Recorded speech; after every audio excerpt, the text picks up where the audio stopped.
ang pamumulitika o personal na interes ng ilan. Sensya na po. Maraming salamat po sa Quad Committee dahil 7 taon po. Hirap talaga po.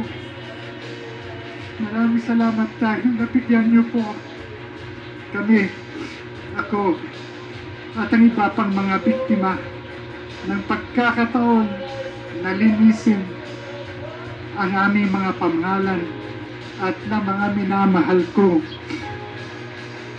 Ilonggo at yung Iloilo na tinawag po Shabulites. Magandang araw po sa inyong lahat. Takpanwas ang Iloilo. Bugal ko, may city, my pride. I am Iloilo, proud to be Filipino po. Salamat po.